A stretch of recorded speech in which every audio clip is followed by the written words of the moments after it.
Jared, good to see you. Look, it's been 40 years since, I mean, you and I have been talking for a long time. It hasn't been 40 years. It's 40 years since we as a country have had to really deal with how you fight inflation. And it's hard.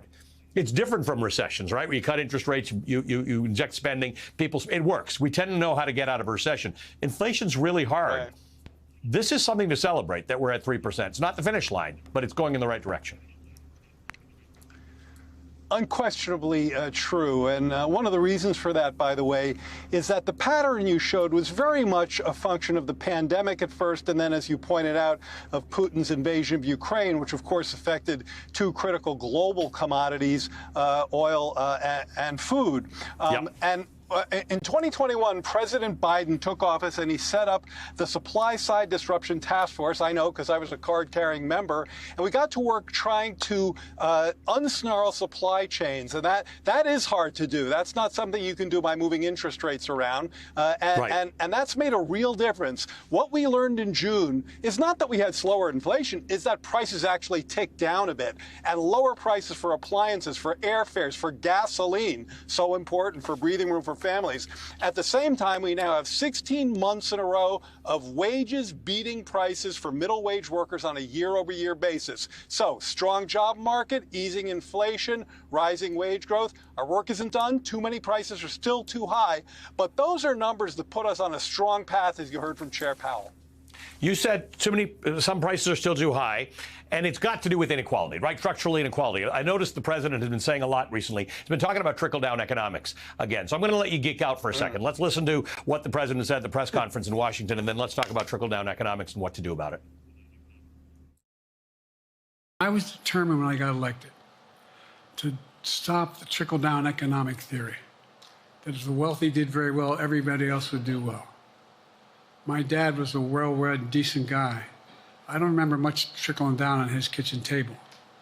Middle-class people and working-class people need help.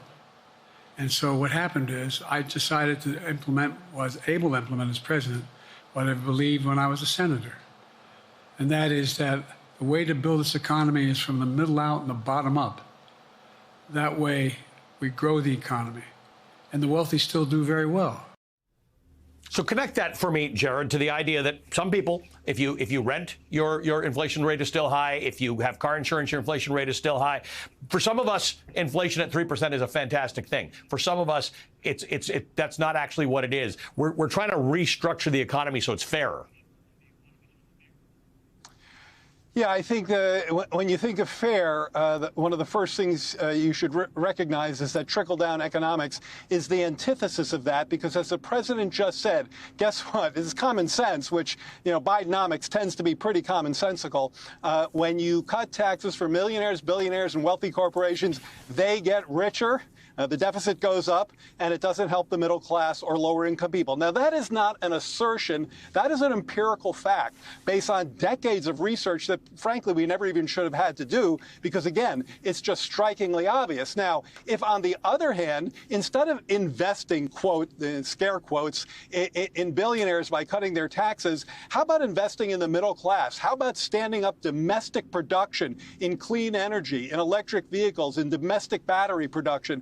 That's what we're doing with the Inflation Reduction Act, with the infrastructure law, and with the semiconductor program. Historical investments pouring into factories across this country, particularly in areas that have been left behind. So what I'm describing, Bidenomics here, the President Biden-Harris administration agenda, is to invest in people, in places in the middle class, not to cut taxes for the wealthiest, cross your fingers and hope against hope and empirical experience that it reaches the middle class, because it doesn't. So when we talk to people about the things that you have to do to create greater equality or more prosperity for the middle class, it's hard. People don't understand why building semiconductors in this country solves that problem. Tell me in the elevator pitch as to why that is so important. Well, not only will I tell you why, but I can cite a new report that came out that shows you why.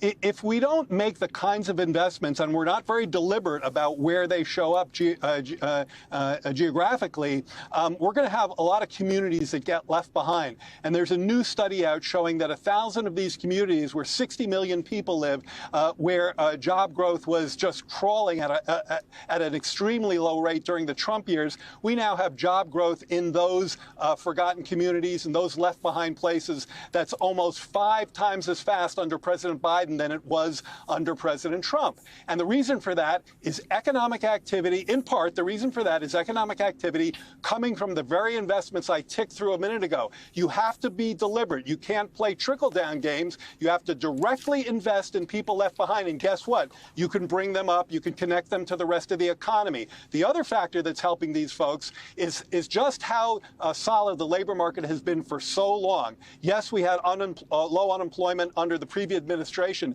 but it wasn't as low for as long. The full employment conditions that have prevailed under this president have also helped reach places that have for too long been left behind. That is intentional work of President Biden and his economic policy. I'm going to go out just reading from the New York Times on that discussion you were having about left behind counties. In the last 3 years, they added jobs and new businesses at their fastest pace since Bill Clinton was president. The turnaround has shocked experts. Jared, always good to see you. Thank you, my friend. Jared Bernstein is the chair of the White House Council of Economic Advisors.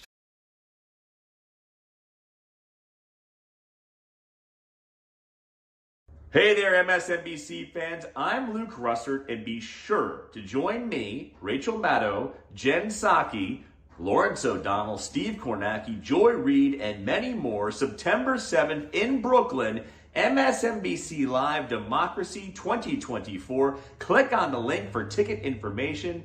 We will see you there.